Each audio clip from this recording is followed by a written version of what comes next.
Every day when you log into ChumbaCasino.com, the ultimate online social casino, you get a free daily bonus. Imagine if you got daily bonuses in other parts of your life. I chose French fries over loaded French fries.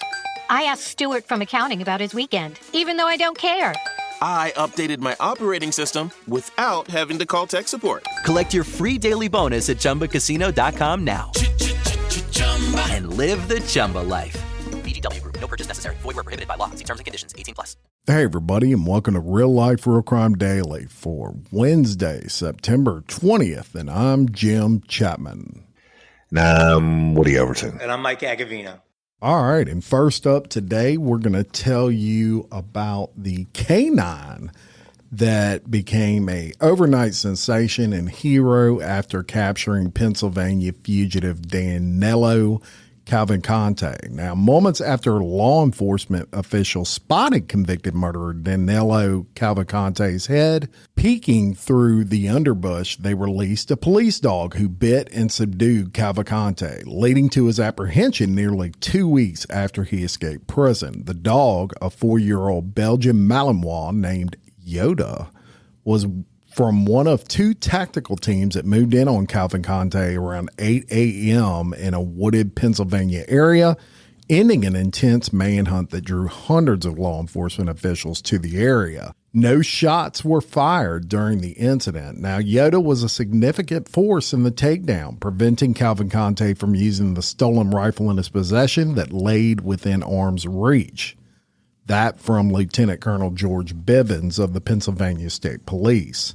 He was just essential as far as tracking and searching, as were numerous other canines that were here. He went on to say all these canine resources were utilized from different tactical teams in the area, and they were just incredible resources. Now, authorities say it took about 5 minutes from when authorities began moving in to apprehend Cavalcante with Yoda's help. Police dogs play a very important role in tracking down and safely capturing an individual, Bivens went on to say. Far better that we're able to release a patrol dog like this and have them subdue the individual than have us use lethal force. It's standard practice for canines to move first, going quickly and directly at a suspect on command. The dogs are trained to take a person off guard to prevent them from escaping or using any weapons in their vicinity. Their training grants officers a few extra seconds to approach a suspect and apprehend them without lethal force. They don't just keep biting or releasing or trying to cause additional injury. They're simply going to grab onto and try to hold that person in place until officers can get there. Police dogs are not meant to be released at a distance or without supervision. There are officers close by who can move in, and the handler can immediately pull the dog off, and the officers take over from there. So Yoda playing a significant role in the capture of that escaped murdering fugitive. I love the canines. They saved me so many times. It was absolutely priceless. It's too many stories. You can listen to a lot of my original Real Life Real Crime stories that come out on Tuesday, and where I tell about the canines all the time. And yeah, we use the same breed of dog, and they're never out of earshot per se of the handler's voice. It's just amazing what they do. And they actually train them in a different language. I'm not going to tell you which one. They train them in a different language, their commands. So if the bad guy can't just say stop or, halt and get the dog off of them. Right. But Yoda's a badass. Those dogs are out there every day, and a lot of them get killed. We've done several stories where the dogs, the canine, the police officer dogs have been hurt, right? Or killed, but that's part of it. But yeah, just real quick, one that I'll never live down. A guy ran from me. He ran out into a field, and he had a pistol on the seat. He kept looking like he was going to reach back in, and I drew down on him. He took off running, and I walk up, and the pistol's there, and I called for the K9, and I took off running after him. I couldn't catch him. He got away, so the K9 ended up finding him later on, and he had a foot and a half. I think I told you all this story before. The bad guy outran me with 1.5 feet. This club foot, but a K9 got it. All right, look, let's take it to a really serious story, and I think everybody in the world has heard about this. It's heartbreaking. It just goes to the culture we live in today, and it's shocking. I'm going to give you some numbers at the end of it. But in Los Angeles, after an hours-long standoff, a 29-year-old man suspected of gunning down a Los Angeles County Sheriff's deputy was arrested Monday. But they don't know why he killed him. So Kevin Catano Salazar is accused of ambushing and shooting Deputy Ryan Klinkenbrummer, 30 years old, as the deputy waited at a red light in his patrol car in Los Angeles. Catano Salazar surrendered after deputies deployed chemical agents at his home Monday. The sheriff has described the deputy's killer as a coward who took Klinkenbrummer's life while he's sitting at a red light waiting to serve our community. Klinkenbrummer, who got engaged just 4 days before he was killed, was found fatally wounded by a civilian at 6 p.m. Saturday near a sheriff's station in Palmdale. He was murdered, ambushed by a coward, Luna said. Our deputy left the station in uniform to serve, and he was shot and killed. Why? We don't know yet, but we intend to find out. And then the sheriff thanked the public for the information leading to Salazar's arrest, and says, I ask all of you to continue to support our deputies here at the Palmdale station, Lancaster station right next door, and really all law enforcement. Our officers, our deputies go out and serve this community every day, putting their lives on the line. So we have a lot to be thankful for, that we have men and women who volunteer to do this, and the families who kiss them goodbye and just pray they'll come back home. In this case, Ryan's family will never see him again. Y'all listen to this. I mean, it's just, I don't get it, but more than a dozen other families of law enforcement officers have lost loved ones who died in ambush attacks like this year. And there have been 83 ambush style attacks on law enforcement this year alone, y'all, in 2023, with 101 officers shot, 15 of them died. This is according from the report from Fraternal Order of Police. And it's just crazy. I don't get it. I don't understand it. I mean, I don't know. Yeah. Woody, you and I both remember vividly the ambush in Baton Rouge with several officers killed and injured in that process. It's a difference. It's a difference between you responding to a call, like Officer Kelly for Denham Springs PD, unfortunately lost his life recently, right? It would get murdered by a little bitch. And that's the difference. You respond to a call, shit happens. But then this guy's just sitting at a red light and is executed for no reason. And then in Baton Rouge, when it happened, oh my God, that guy came in with all the AR-15s and AKs and bulletproof vests and everything. He came in just to kill because Baton Rouge police officers, and he succeeded. And I don't get it. I mean, maybe it's copycat stuff. I don't know.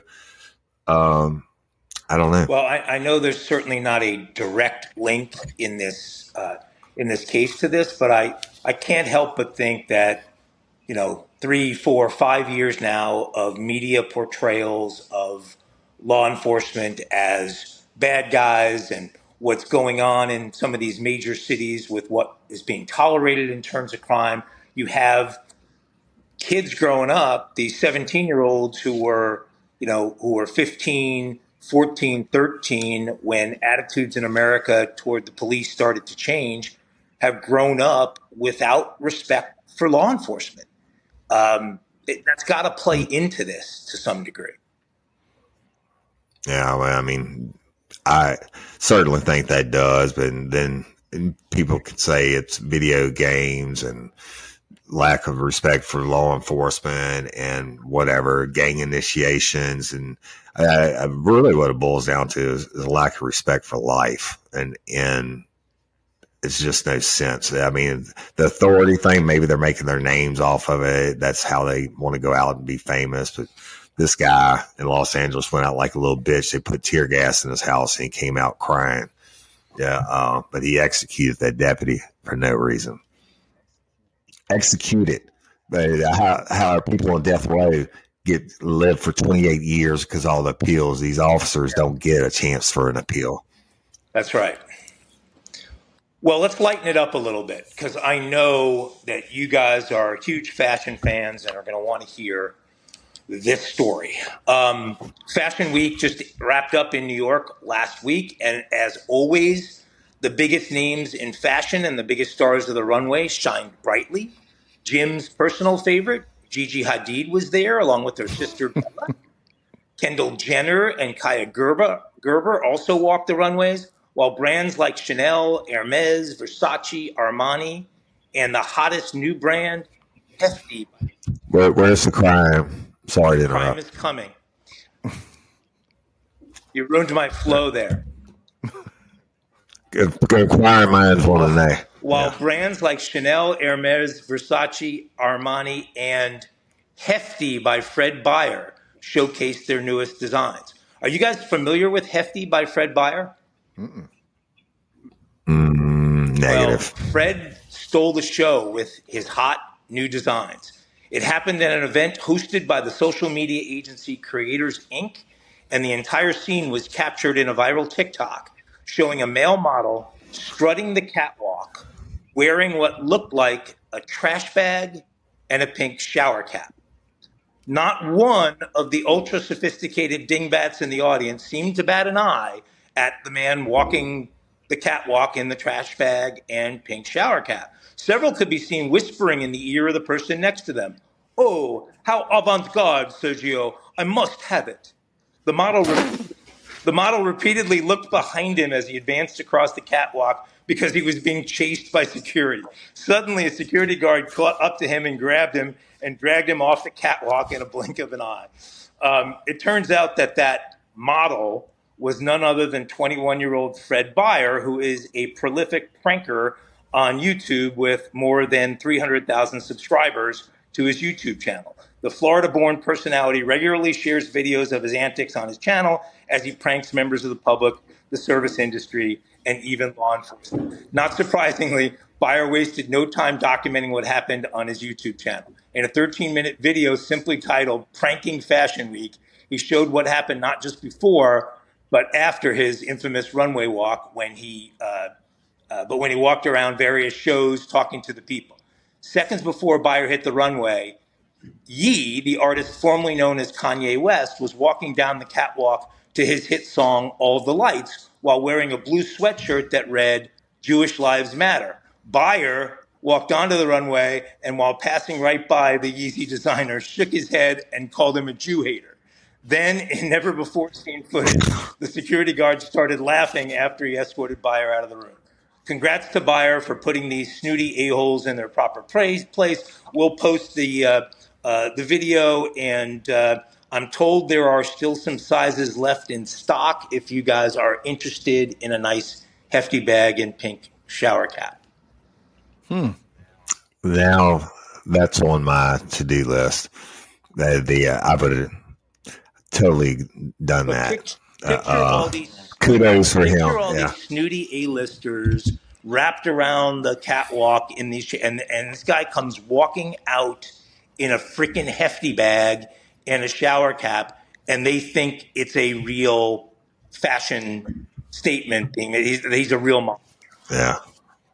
Well, kudos for him, and whatever his misdemeanor trespassing charge or whatever he's going to get is going to be compared to nothing, and all the money YouTube's going to pay. Absolutely.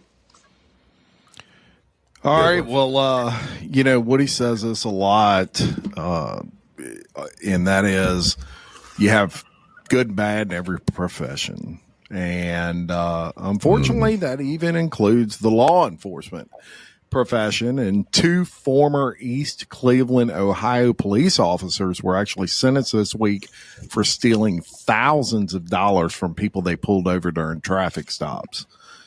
Judge ordered Willie Sims, 32, to 2 years in prison on Thursday. His partner, Alfonso Cole, was sentenced Monday to 2.5 years of prison and fined $40,000. In total, Sims and Cole stole $14,781, and that's freaking perfect number right there. I don't know how they don't know it was 14,782, but they went with 14,781 from 6 victims from July 20th of 2020 to July of 2021. While on duty, Cole also swiped 2 firearms from victims. The 2 men were arrested on July 9th of 2021, one day after a motorist reported to the police department they took $4,000 during a traffic stop at a gas station. The 21-year-old man said he was on the way to a funeral home to pay for his mother's services when the officers robbed him. Sims and Cole's arrest are connected to a wider investigation into the police department for corruption.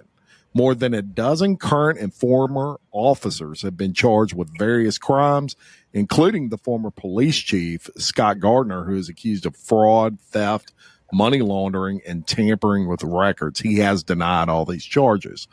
On July 7th of 2020, Sims responded to a gas station in East Cleveland after a 52-year-old victim got into a verbal altercation with a woman. The victim had placed a firearm he was carrying on the seat of his car, and $3,800 in cash fell out. Sims ordered the victim out of the car and searched the vehicle, and Sims took that $3,850 and arrested the victim and had his car towed. 4 months later, on November 8th of 2020, Sims swiped $1,300 from a car belonging to a 34-year-old victim. The victim said Sims made every excuse for stopping him and ordering him out of the car. When the victim returned to his vehicle, he noticed the money was missing. The victim told the judge he did not report the money stolen because he had drugs in the vehicle. The victim said Sims pulled him over again 2 other times. During the second incident, Sims didn't steal from him, the victim said. I didn't have anything to take, so he just left. The third incident occurred on July 8th of 2021. The victim said Sims stopped him at a gas station, ordered him out. When he refused, Sims roughed him up a little. He told the court he was placed in the back of a police car while Sims and other officers ransacked the vehicle. Sims took $781 and suspected marijuana edibles from the car. Sims apologized to his families and friends, telling the court he was sorry for putting himself in that position. In addition to time in prison, he was fined $40,000, as was Cole. So both in prison now, but wow, man. It's stupid. How do you think you're going to get away with that? I mean, I know it, cops robbing drug dealers is nothing new because who are they going to report it to? But sooner or later, you're going to run across that guy like the one who's going to pay $4,000 for his mama's funeral. You can't. I mean, there's no forethought in that, right? Prisons are full of dumb criminals, and including dumb cops who commit stupid ass crimes like that, and all that cash at once, whatever. Man. And you're stealing from. I mean, in that several cases, it was a drug dealer. So you're assuming. I mean, what are they going to do? Report it, and then who's going to believe them? But everybody's got dash cams now and body cams and all of that. Hey, y'all, changing my wardrobe from summer to fall, it's never easy. Luckily, Quince offers timeless and high-quality items I adore, ensuring my wardrobe stays fresh and I don't blow my budget. And there's nothing easier than going to Quince and choosing these high-quality items, like cashmere sweaters from $50, pants for every occasion, washable silk tops, and so much more. The best part? All Quince items are priced 50 to 80% less than similar brands. By partnering directly with top factories, Quince cuts out the cost of the middleman and passes the savings on to us. And Quince only works with factories that use safe, ethical, and responsible manufacturing practices and premium fabrics and finishes, and I love that. I got the stainless steel Link Apple Watch band for $59.90. It's heavy duty, it's awesome, and it's like $100 less than I could find anywhere else. And I also got a 100% organic cotton fisherman quarter zip up sweater. The color is alabaster. Man, I can't wait to wear that this fall. And Cindy got the Mongolian cashmere boat neck sweater in heather gray. And I'm telling you, These are classic pieces at a fraction of the price. Make switching seasons a breeze with Quince's high-quality closet essentials. Go to quince.com/RLRC for free shipping on your order and 365-day returns. That's QUINCE.com/RLRC to get free shipping and 365-day returns. Quince.com/RLRC. You'll thank me later. Spark something uncommon this holiday with just the right gift from Uncommon Goods. The busy holiday season is here, and Uncommon Goods makes it less stressful with incredible hand-picked gifts for everyone on your list, all in one spot. Gifts to spark joy, wonder, delight, and that's exactly what I wanted feeling. Hey, y'all, I ordered a super cool piece. It's a candle with a sculpture of LSU's Tiger Stadium on top of it. And each officially licensed laser cut wooden replica features up to 4 layers of detail, creating a bird's eye view of a specific football field, seating section, and more. And every label includes your stadium's name, the team's logo, and school location. And it has a coconut, soy, vegan wax infused with sandalwood smell that creates tailgates and touchdown scent profile, reminiscent of game day. It's invigorating like fresh cut grass and nostalgic like smoke from a pre-game grill, and calming like the crisp autumn air of a new semester on campus. Y'all, I love it. I have it at the base of my TV, and I'm ready to watch the Tigers play on Saturday night, right? Uncommon Goods. Look, when you shop at Uncommon Goods, you're supporting artists and small independent businesses. And many of their handcrafted products are made in small batches. So shop now before they sell out this holiday season. Uncommon Goods looks for products that are high quality, unique, and often handmade or made in the U.S. They have the most meaningful, out of the ordinary gifts anywhere. They even have gifts you can personalize. From holiday hosts and hostess gift to the coolest finds for kids to hits for everyone from the book lovers to diehard sports fans. Uncommon Goods has something for everyone, not the same old selections you can just find anywhere. And with every purchase you make at Uncommon Goods, they give $1 to a nonprofit partner of your choice. They've donated more than $3 million to date. So to get 15% off your next gift, go to uncommongoods.com/RLRC. That's uncommongoods.com/RLRC for 15% off. Don't miss out on this limited time offer. Uncommon Goods, we're all out of the ordinary. Yeah. Well, it's bullshit, and then they deserve to be in prison. Instead of hunting money and dope dealers, they should have been hunting bad guys, right? So... all right, let's take it to Texas, y'all. A Texas man was arrested after assaulting 2 people and threatening to kill deputies in Harris County. And again, that's the Houston area, y'all. Jerry Gilmore, 43, is charged with 2 counts of assault on a peace officer and injury to disabled and assault. Harris County Constable Mark Herman said deputies responded to the Willow Park View Street after receiving reports of a disturbance. And when the deputies arrived at the scene and found that Gilmore physically assaulted a disabled person and a woman during a verbal altercation. As deputies attempted to detain Gilmore, he physically resisted by kicking, pushing, and, my favorite, spitting at deputies. The suspect was eventually taken into custody after a brief struggle, which that means they scraped his head on the concrete, I would imagine. Before then, he threatened to kill the responding deputies. He was booked in the Harris County Jail on a $100,000 bond. And like I said, it's 2 major no-nos for me that were committed by Gilmore. Is don't spit on me and don't threaten to kill me. So another lovely soul. I mean, why are you going to beat up on a disabled person, right? It's disgusting. And then when spitting on the cops, that's part of the job. You get your ass beat for it, but beat up on a disabled person and I show up, even if you didn't spit on me, you probably were going to get some real estate. Yeah. So some street justice. Don't spit on Woody. Right. Don't unsolicited slava on me. Now, if it's solicited, that's a different story. Well, let's go to Sin City. We haven't been to Vegas in a while, but this is another a viral video that has the country scratching their heads, wondering why.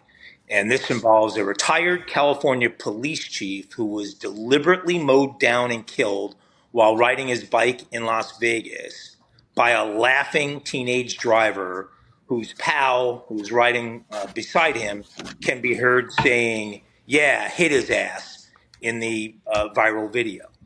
Andreas Probst, age 64, is the retired cop who was killed after he was deliberately struck while he was out for a morning bike ride around 6 a.m. back on August 14th.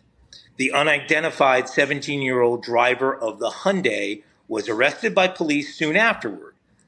The teen has since been charged with murder after police discovered a video posted to social media that allegedly showed him deliberately hitting the man. You can pull allegedly out of that.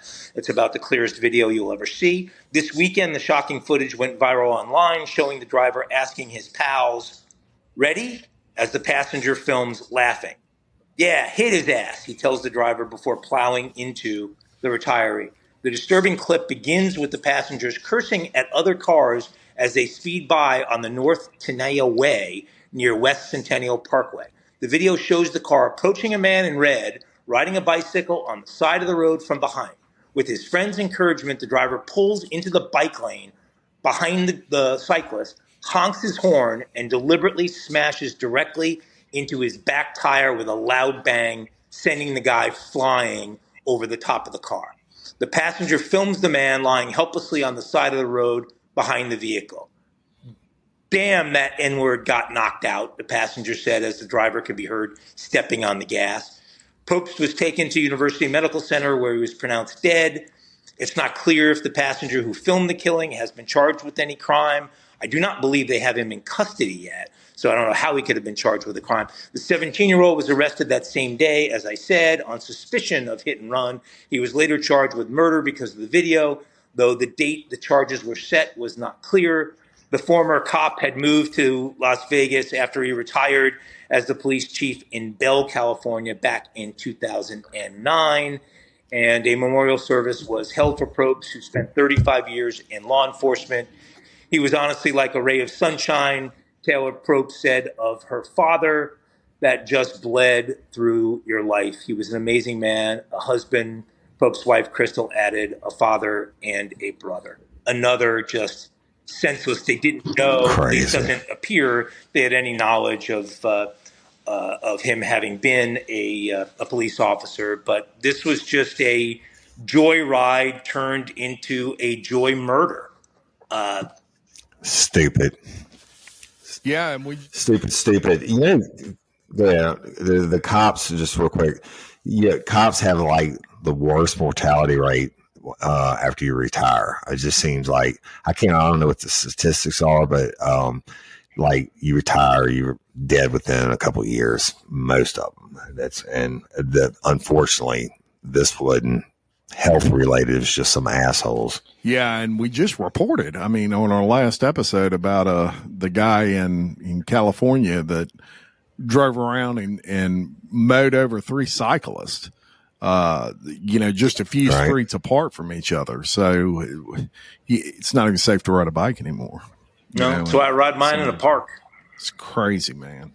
Absolutely disgusting. Now, I'm going to take you to Mike's favorite city, Philadelphia, and we're going to talk about a case. This is really intriguing, and I've been following this one for a little while now. But the parents of a Philadelphia teacher who was found dead with, get this, 20 stab wounds more than a decade ago have lost their fight to overturn the ruling of suicide in her death. Ellen Greenberg was 27 years old when her fiance discovered her body on the kitchen floor of the apartment they shared in 2011. She had 20 stab wounds to her body, including 10 to her back and neck, y'all. 10 to her back and neck. A 10-inch long kitchen knife was embedded in her chest. Greensburg's death was initially ruled a homicide and then switched to a suicide, which sparked a 12-year-long mission by her parents to get justice for their daughter, who they believe was murdered. But on Wednesday, the Commonwealth Court upheld the appeal of the Philadelphia Medical Examiner's Office and overturned the lower court's ruling that could have reopened her death investigation. A blizzard pummeled Philadelphia on the night of the 26th of January in 2011 when police arrived at Greensburg's apartment after a 911 call from her fiance, Sam Goldberg. Police treated her death as a suicide because the apartment door was locked from the inside. There were no signs of an intruder, and Greenberg had no defensive wounds. Mr. Goldberg had come home to discover he was locked out of the apartment and unable to use his keys. This is his story, because the apartment's swing bar lock was engaged from the inside. When he forced open the door, he found his fiance's body in the kitchen floor with her upper body propped against the cabinets and her legs splayed out against in front of her. According to several sources, the medical examiner was told that authorities were leaning towards suicide and looking at mental issues. On March 7th, the medical examiner's office reversed that ruling and changed the manner of her death to suicide. Through the years, the family has fought to change the ruling by enlisting a team of experts in conducting an investigation, but the investigation hit roadblocks as it was discovered Greensburg's apartment was never sealed as a crime scene and that it was clean before the forensic team could return days later. I hope you're listening to that, Woody Overton. So I actually saw a diagram of all her stab wounds. And I encourage people to Google it. Just Google her name and Philadelphia teacher diagram stab wounds. It is, in my opinion, no way that she stabbed herself 20 times to commit suicide. And my heart goes out to this family. It's just horrible. They won't even open the investigation back. What you think, Woody?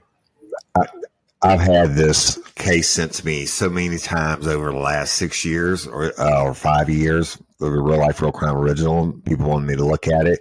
So I've actually have looked at this before we talked about it today, and it's absolute bullshit. And first of all, I wish this family would have had access to parish forensics in Broussard, Louisiana, because that's the only place in Louisiana you can get your own independent autopsy done by a certified forensic pathologist. If you can stab yourself 20 times, you one bad motherfucker, right? And then you're going to stab yourself in the back of the head, in the back. It doesn't even equate. It doesn't even equate. Now, the door being locked from the inside, simple answers, people. I haven't seen or looked up the diagram of the building. I don't know if this was on the first floor or second floor. If it's on the second floor, they're going to have fire escapes. They can do all the killing inside, lock the bolt from the inside, jump out the fucking window. Even if it's second story, there's no fire escape. You can still jump out the window. But it might have been first floor.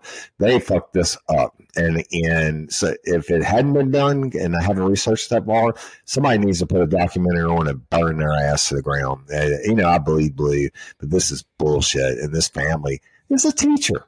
Yeah, I mean, they didn't say there was any signs of a suicide note, or she was giving away her most prized possessions, or do anything. The people that have reached the decision to make, perform suicide on do. And normally females don't do it in this manner. They take pills or something like that because when they are displayed for the burial. Then they don't want to be messed up. But you stab yourself in the back of the head, in the back, even if it's physically possible. No, I couldn't do it. Right. Has there ever been, to your knowledge, has there ever been, besides this one, another suicide by multiple stab wounds, self-inflicted stab wounds? Who would kill themselves that way? I've seen a couple actually that a wife was sent to me, but nothing to this magnitude. And it even goes to like Daughter with Tears case, which I'm going to be doing where her own throat was slashed, right? And I mean, I said, you can slash your throat, you a bad motherfucker. But she's sitting on death row for the supposed crimes. But there's a couple of other ones. There's one out of Mississippi I can think of, and the dude was stabbed numerous times, and they're trying to say this is suicide. I don't care how high you are. You can't stab yourself 20 times. I don't think your body will physically allow you to do that. Some of these ones, and it's like these suicides. It's like the suicides they have where the people shoot themselves 3 or 4 times. Come on, man. Twice, I get it, because sometimes they fire or the weapon misfires or whatever. But you stab yourself 20 times, you prove it. And some of these wounds were defensive. I mean, were in between the shoulder blades. I mean, how the heck? Right. So, like that? Yeah, I'm trying. Even with a 10-inch knife, I'm doing it on screen, y'all. And they said there's no defensive wounds. Well, fuck. I submit to you that the stab wounds in the back of the head and the back are defensive wounds because she's trying to get the fuck away from them, right? And the defensive wounds don't have to be cuts on the hand where you're grabbing the blade. She might took the stabs to the back of the head and the back and went to the ground, and then he did the rest of the killing. I mean, she might have been incapacitated by that point. But I don't know in what world people think this is not a fucking logical, not a homicide. Look, so you guys know and it's amazing that it happens to be the year 2011, but that this happened because I personally dealt with corruption inside of the state police ranks in Pennsylvania. I've seen it firsthand here, so it doesn't shock me at all that something funny. I'm not going to go so far as to say it's. I'm not going to go so far as to say it's corruption. I think it's inept, not looking in the right places and not following the evidence. And I think also sometimes with some police officers, your pride gets in the way a little bit. And if you say, initially, well, this person killed themselves, it's a lot harder to swallow that pride and admit you made a mistake. And you're right. Some are really good about that, and some aren't. Yeah. That's the human factor is definitely Simon. And the other end of the spectrum, they could say one of the cops was, raping her and whatever, right? Then that, I don't know. But let's go out to another one, y'all. And this one, they say pimping ain't easy, right? Well, a Brooklyn pimp who admitted now, check this out, chopping up his prostitute girlfriend and putting her severed head in his freezer, has pleaded guilty and faces up to life in prison for the grisly murder and for sex trafficking 8 women. Y'all are rescue.org, right? Samora Moses, whose nickname included Sugar Bear and Daddy, on Friday copped a 10-count indictment to sex trafficking 8 women and to murder in the course of sex trafficking for the January 12, 2017 butchering of his girlfriend, Lenandra Foster. He faces a mandatory sentence of 15 years behind bar and as much as life in jail at his January 8 sentencing in Brooklyn federal court. The 47-year-old pimp was previously convicted of negligent homicide and concealment of a corpse for Foster slaying in a Brooklyn state court jury in 2019. But that jury acquitted him of murder, right? So he served a 4 to 8 year prison sentence and was scheduled to be paroled in May of 2022 before he was rearrested by the feds, which is totally legal, on the novel charge of murder in the course of sex trafficking. Moses murdered Foster 32, one of his sex trafficking victims, and then using a knife and a saw, dismembered her body inside the Brooklyn apartment they lived in together. 4 days later, on the morning of January 17th, Moses got rid of Foster's torso and limbs at a Bronx sanitation site, and her head, hands, and feet, including a foot with the name Samore tattooed on it, right? Now, he cuts her up, and she's her foot's got his name tattooed on it. You would think he'd have the common sense to scrape that off. Anyway, so Anyway, the foot was found in the freezer with his name tattooed on it, y'all. In addition to the murder, starting as early as 2003, Moses would force women and girls into the sex trade and use threats, violence, and manipulation to keep them working for him. He often tricked the women into believing that he loved them and sleeping with them and promising to marry them before making them work for them. That's what the feds claim. And he frequently pressured the women into tattooing his name, Samore, on their bodies. Moses beat, raped, tortured, and threatened to kill the women, all in order to force them to be hookers for him. According to prosecutors, Moses used a taser on one woman who refused to become a call girl and put a shotgun in the mouth of another woman, threatened to kill her and her child if she didn't become a sex worker. The vicious pimp once slashed the arms and back of one of his victims with a razor blade and beat her with a belt, and later poured lemon juice on her wounds, leaving her with permanent scars. Right? He's a real winner. While the defendant's total admission of guilt cannot undo the terrible harm he has caused, we hope it will bring a measure of closure to his victims who suffered the defendant's extreme cruelty and brutality, and to the family of Miss Foster. That's what the Brooklyn U.S. Attorney, Breon P. said in a statement on Friday. So pimping ain't easy, right? That's, I mean, you know, RRSQ.org, it's not just kids, y'all, that get sex trafficked. That unfortunately is these women everywhere. I don't know. But I'm glad the feds got him, because the state jury didn't find him guilty for murder. Yeah. Hey, y'all, let me tell you about Gobble. All Gobble meal kits are pre-prepped. That means less work for you and less waste in your kitchen.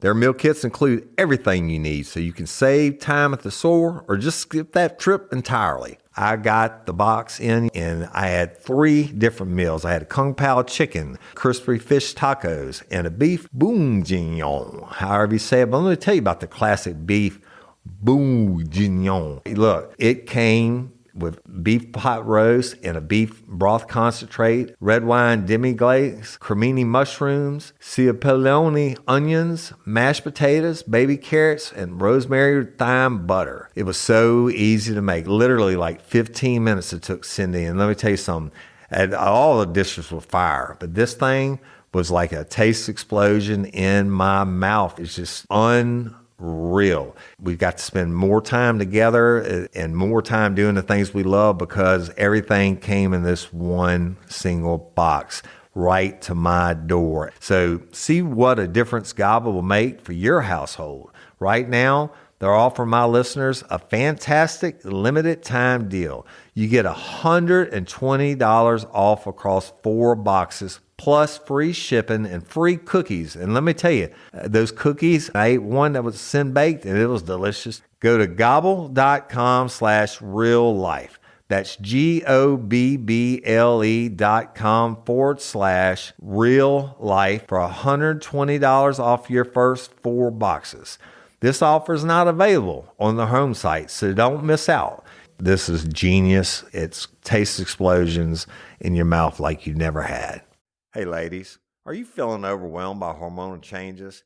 Well, you're definitely not alone. There are more than 1,000 hormone disruptors living in our environment right now. It's in your food, your water, the air you breathe, the clothes you wear, your skincare products. They all mess with your hormones. Then there's the natural hormone changes your body goes through, premenopause, menopause. And while it's a natural process, it doesn't mean you have to suffer through it. The good news is you don't have to suffer through it anymore, because now you have Hormone Harmony, a formula made only with herbal ingredients that are shown to reduce hormonal symptoms in women of all ages. Hormone Harmony is not just a hormone support and supplement. It's become a phenomenon. Women can't stop talking about it on social media. A bottle of Hormone Harmony is sold every 24 seconds. And the biggest benefit? Well, my wife says it makes her feel like her own self again. And that's what women mention over and over in the reviews. And there are over 30,000 reviews for Hormone Harmony. And for a limited time, you can get 15% off your entire first order at happymammoth.com. Just use code RLRC at checkout. That's happymammoth.com and use code RLRC for 15% off today. That's happymammoth.com and use code RLRC. Ruthless. Got another story involving a cyclist, but we're going to go across the pond to Belgium. Anybody ever been to Belgium? Good day, man. I have been to Belgium and I like it very much. Belgium got some fire-ass beer. Yeah. I think they call it Bruges. Yeah. That Bruges that they speak over there in Antwerp or Brussels, but that was close, Jim. Yeah, it's served at room. It's served at room temp. A cyclist in Belgium went viral after he was accused of kneeing a 5-year-old girl and knocking her to the ground back on Christmas Day of 2020. That guy has now won a defamation suit against the girl's father. This is a crazy story. The viral video shows the young girl and her mother walking along a nature trail and shows this unidentified guy who is a 63-year-old cyclist coming up from behind them. And when you look at the video, you can see him deliberately stick out his knee, knocking the kid down face first into the snow. The guy then just pedals away without apologizing, without doing anything. He doesn't even really look back other than for a split second. And that prompted the family to report the incident to the police. The whole ordeal was caught on video by the girl's father. His name is Patrick Mapasa, and he later posted it to social media where it went viral. The case eventually got to court in February of 21, and according to a report from the New York Post, where the cyclist said he stuck out his knee to, quote, avoid a fall, and that he did not immediately realize that he knocked the young girl over. So he's claiming it was all an accident. The judge in the case ordered the cyclist to pay a small fine equivalent to about $1, reasoning that the biker did not intentionally hurt the girl, who was identified by the name Nia, and that he had since faced a rash of social media criticism. So basically, the court said this guy's been taking it from people online for a couple of years since this happened. That's more than enough ridicule for the crime of maybe accidentally, maybe purposefully sticking out his knee, but that's enough. So we're gonna give him a fine equivalent to $1. But Mapasa, the father, claims he never posted the video in an attempt to seek revenge, instead saying he was hoping to raise awareness about the dangers of similar situations.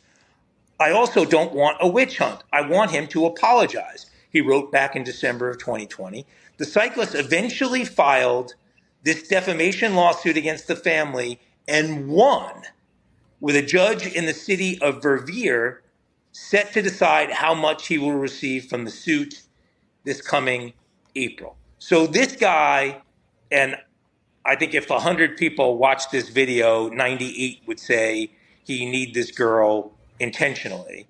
This guy does that. Yeah. The father posts the video. He gets fined $1 by the courts, and now he's won a defamation suit back against the family for having posted that video, and is apparently going to be awarded some kind of settlement and some kind of monetary reward for this. Crazy. Insane. Crazy. It wouldn't happen in What the are you good gonna old do? United States, Mike. Don't bring your dog on a snowy bike path in Brussels or Antwerp. I don't know. Well, they say don't try that in a small town. Yeah. All right. So we unfortunately we don't have access to our sound effects. So it is Mile High Crime for Wednesday, and you can take off your seatbelt and move forward. To jump on with us. She's not here. I'm gonna do Tiffany. You can take it. You can take off your seatbelt. You can take off your seatbelt and move freely around the cabin. Strangely, that doesn't have the same. That's the best I got. Yeah. We're going to tell you about Cincinnati Bengals defensive back Adam Pac-Man Jones, who was arrested early Monday. Y'all remember Pac-Man? I remember Pac-Man. Hey, I just watched the game on Sunday when Cincinnati took one all the way back for and scored it on a punt return. Adam Pac-Man Jones was the last person to do that for them, and it was like way. Well, he's been arrested after police responded to a report of an unruly passenger at the Cincinnati Northern Kentucky International Airport. He was booked on a misdemeanor count of alcohol intoxication, disorderly conduct, and terroristic threatening. Police were called at 6 a.m. to help crew members with an unruly passenger on a flight scheduled for departure. Jones was that passenger, and he was arrested prior to takeoff and taken to Boone County Detention Center.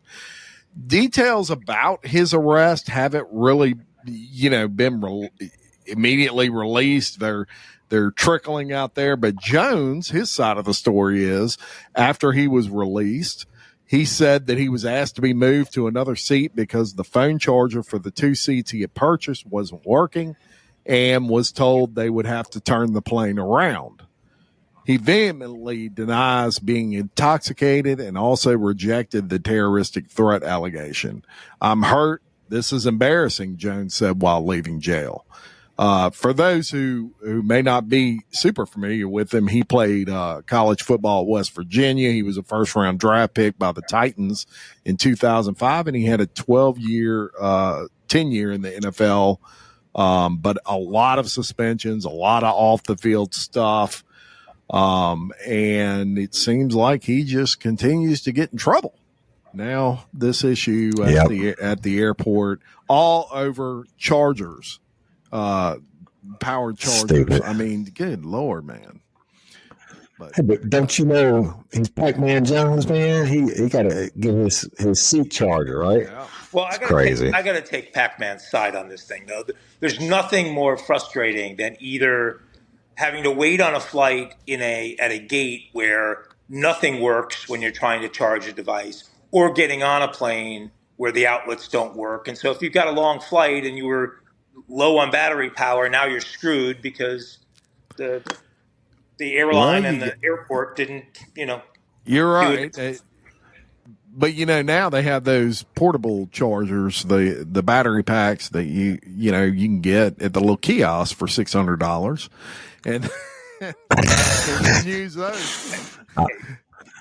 I'll spend my money on the $35 bills. Money for other things.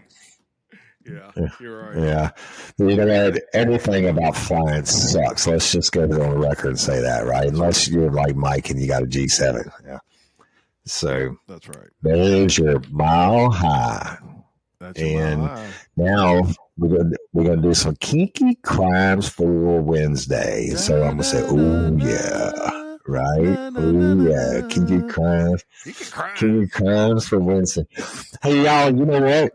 It really takes all kinds to make the world go around. And this is actually a sexual crime. It's not going to sound like it, but it is, and I'll explain at the end. But starting in May of 2012, police in Akron, Ohio, got reports that someone had defecated on, or worse, in people's cars. Sometimes the feces was smeared on the hood, while other times the pooper did his business on the door handle. If a person were unlucky enough to leave their car unlocked, the unidentified defecator would leave the owners an unwanted gift on the seat. Overall, 19 people made reports to the police. However, the reports were almost always made after the victim's car had been targeted repeatedly, y'all, not just one time. For example, one woman's car was hit 6 different times. Police also believe that there could be even more incidents that weren't reported. I'm pretty sure if you could take a shit in my car, I'm not going to call the police and report that. But anyway, in March 2015, one victim set up a camera to take a picture every 12 seconds. He finally snapped a picture of a man with his bare buttocks hanging over the hood of the car. With this picture, Akron police are hoping they will have the suspect in custody soon. All right, so the poop poop is a fetish. Yeah, you may not know this. And then I went to the fetish school for the FBI and all that. The people do this and they get off on it. So they'll do the poop, like marking the territory, and they'll stand around the corner, watch the people find it, and they masturbate to it. I've actually seen the videos where the person will get underneath the person with a clear, they got holding a clear glass plate, and they're filming it through the plate and having their partner defecate on the plate, so and then they masturbate to it afterwards. Dude. God, that's disgusting. People do it. Dookie. Yeah. We just call that an Amber Heard around here. Yeah. Oh my God. Yeah. Well, there's your kinky crime for Wednesday. I don't know if it gets much kinkier than that. So. Poop. There you go. Banjo time. Give me some banjo. Outstanding. Do you guys remember the movie Back to the Future? Yes. Oh, I absolutely. Space-time. Was that a documentary? Was that a documentary? No, it was a at least three-part series, if you will. Now it's on Broadway. Yeah. Don't act like you don't know about it. Well, it wasn't a documentary, though, right? No. Okay, for some reason, word of that never got out to today's dumbass, whose name was not released by police. So we're just going to call him McFly. Perfect. McFly apparently thought that once he hit a speed of 88 miles per hour, that his flux capacitor would propel him forward in time. Unfortunately for our aspiring time traveler, he learned that some things in the movies aren't real. Instead, he ended up crashing into 3 businesses, according to the Pensacola News Journal. The still unidentified driver was trying to time travel on Sunday with his Dodge Challenger, but he just created a big hole in the middle of a strip mall instead. Charges weren't immediately filed, but the man was taken to a hospital for evaluation. 3 businesses, including a casket retailer, he might have needed them, but luckily, I guess for him, he doesn't. A tax service office were closed due to the crash. Thankfully, no one, including McFly, was seriously injured, except perhaps McFly's ego when he hears our banjo and fiddle serenade. That's funny. Very good, McFly. Yeah. He was missing his flex That's all you capacity. gotta do. Just once you hit 88, boom. That's it. He had the wrong car. He needed the DeLorean. Absolutely, he did. And for our, normally I'll do another segment here.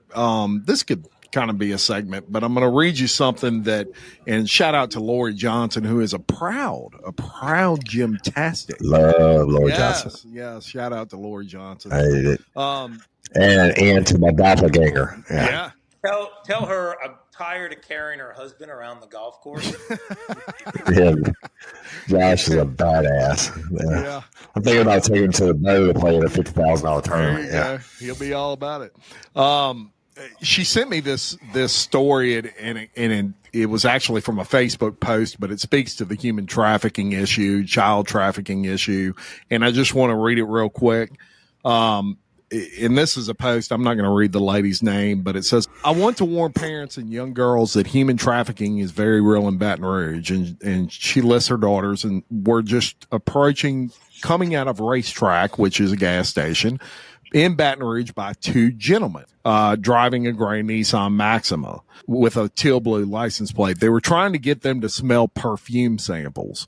When they repeatedly told them no, they changed their ploy and told them they dropped something, trying to get them to stop and keep away from their vehicle, I guess, because neither of them dropped anything. They continued to follow the girls and harass them. The girls locked themselves in the car and called me and the police. I actually beat the police to the gas station. As I pulled up and they had pulled out of another entrance. I didn't see them. This was only after a lady took one of the samples and they followed her when she left. The police have been given all the information. An alert has been sent out. Parents, alert your young adult children. Girls, please be aware of your surroundings. This could have turned out differently. Obviously, this spoke to me for a couple of reasons. I have daughters, both 18 years old. And it seems like a lot of these situations, it's people getting approached at gas stations. My wife was actually filling up her car with gas a couple of weeks ago and had someone come up to her and, asking for money, probably a legitimate thing. That's what I really wanted. Right. You don't approach my wife. You don't approach any female ever in a gas station. And men out there, if you see that, pay close attention and help those ladies. Now, a lot of ladies can take care of themselves, and my wife's probably one of them. But what I do? Oh, I'm sorry. No. What I do whenever I see it, and it happens all the time, it's small towns, big towns, it doesn't matter.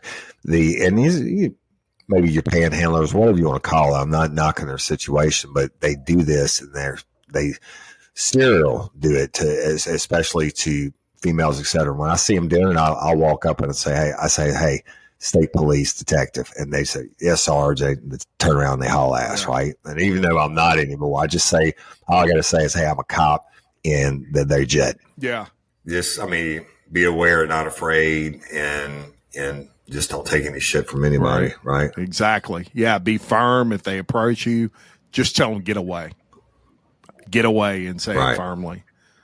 Yeah, and as in any crime, they're looking for an easy mark, y'all. They're looking for the person who looks demure and is not paying attention, and they have a sense about that, right? And then if they approach you and you turn around and you're harsh on them, they don't want to draw attention to them. There's too many people who are less aware and so more susceptible to being these types of victims of sex trafficking or any other type of crime. So be firm, be aware, and that's it. And until next time, I'm Jim Chapman. And I'm Woody Overton. And I'm Mike Agovino. For Real Life Real Crime Daily. Peace.